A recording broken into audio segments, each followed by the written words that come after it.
여러분들은 러브 코미디 애니메이션을 좋아하시나요? 저는 미묘합니다. 학창시절엔 꽤 재미있게 시청한 러브 코미디 애니메이션들이 있었지만 성인이 된 지금에 와서 학생들이 등장하는 러브 코미디를 보고 있으면 왠지 모르게 마음이 아리기 때문입니다. 그런 저에게도 지금까지 재미있게 시청하고 있는 러브 코미디 애니메이션은 있습니다. 아카사카 아카의 만화 카구야님은 고백받고 싶어 천재들의 연애 두뇌전의 애니메이션 시리즈가 바로 그것입니다.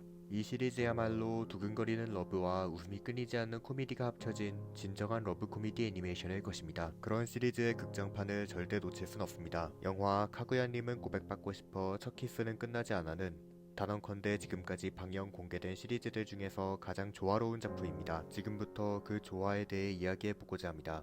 이 영화에서 가장 중요한 것은 드디어 스토리와 코미디가 조화를 이루었다는 것입니다. 주인공 카구야와 미유키의 사랑 이야기와 웃음을 끊이지 않도록 만드는 코미디는 탁월한 조화를 이루어 관객들 앞에 나타났습니다. 물론 이전에 방영되었던 TV 애니메이션 시리즈들이 별로란 이야기는 아닙니다. 그러나 하나의 완결된 이야기로서의 조화는 절대적으로 부족했고 스토리와 코미디가 어느 정도 유리되어 있었다는 것은 사실입니다. 본격적인 리뷰에 앞서 이에 대해 먼저 짚고 넘어가 보도록 합시다.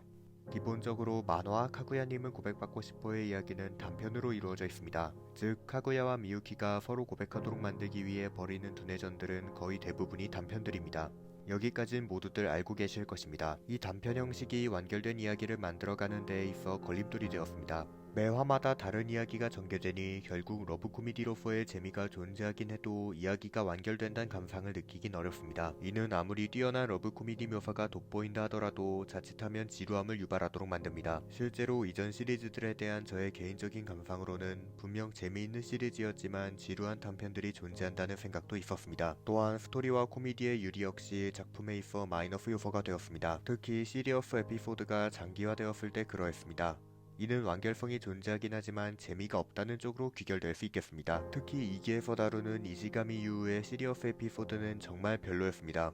그로 인해 저는 2기 전체의 평가마저 1기에 비해 낮출 수밖에 없었습니다. 그나마 3기에서는 앞서 이야기한 단편적인 구성의 약점과 시리어스 에피소드의 지루함이란 단점들을 꽤 해소시키는 모습을 보여주었습니다. 실제로 저는 3기를 리뷰하면서 시리즈의 최고작이라고 이야기한 적도 있을 정도입니다. 그럼에도 불구하고 그 해소가 불완전했다는 것은 부정할 수 없을 것 같습니다. 작품의 후반부는 울트라 로맨틱을 성공시키기 위한 장편적인 구성으로 매우 뛰어난 모습을 보여주었지만 단편적인 구성이 존재하지 않는 것은 아니고 군데군데 지루한 에피소드가 존재했던 것은 분명한 사실이기 때문입니다. 하지만 이번 극장판은 그러한 단점들을 드디어 완벽하게 해소시킨 작품이라고 생각합니다.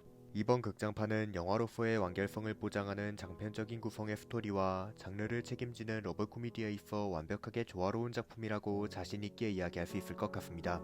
이 영화는 관객이 이미 모든 이야기를 알고 있다고 전제합니다. 즉 원작을 이미 읽었다고 전제하고 있는 것입니다. 그 후 카구야와 미유키 두 주인공의 오롯이 집중하여 이야기를 완결시킵니다. 그 이야기 속의 사이사이를 채우는 것이 바로 모두가 기대하는 러브 코미디입니다. 사실 저는 원작의 크리스마스 에피소드를 그다지 재미있게 읽지 못했습니다. 분명 재미있고 감동적이긴 하지만 그럼에도 시리어스 에피소드 특유의 지루함이 존재하지 않았던 것은 아니기 때문입니다. 그러나 이번 극장판은 시리어스 에피소드의 지루함을 최대한 억제하는 데 성공했고 더 나아가 크리스마스 에피소드란 흔치 않은 장편적인 구성을 놓치지 않았습니다.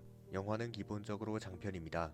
따라서 장편에 맞추어 완결성을 확보해야 할 필요가 있죠. 제작진은 이를 놓치지 않은 것입니다. 이를 위해 제작진은 카구야와 미유키를 제외한 모든 인물들의 분량을 재조정했습니다. 이 영화에서 카구야와 혹은 미유키와 대면하는 인물들은 서로뿐입니다. 카구야는 미유키와 미유키는 카구야와 대면하죠. 이야기 전개상 필요한 대면이 아니라면 조연과 주연의 직접적인 대면은 딱히 존재하지 않습니다. 그렇기에 관객들은 두 주인공의 사랑이 이루어지는 과정에 깊게 몰입할 수 있게 됩니다. 이러한 각색과 시리즈의 전통과도 같은 코미디가 조화를 이룹니다. 완결성 있는 이야기 속에 조화롭게 삽입되어 있는 코미디는 이 작품의 장르가 러브 코미디란 사실을 일깨워줍니다. 영화 카구야님은 고백받고 싶어 첫 키스는 끝나지 않아는 장르적으로 훌륭한 작품입니다. 로맨스가 아닌 러브 코미디로서 러브란 이야기 속에 코미디란 정체성을 잃어버리지 않고 완벽하게 조화시킨 걸작입니다.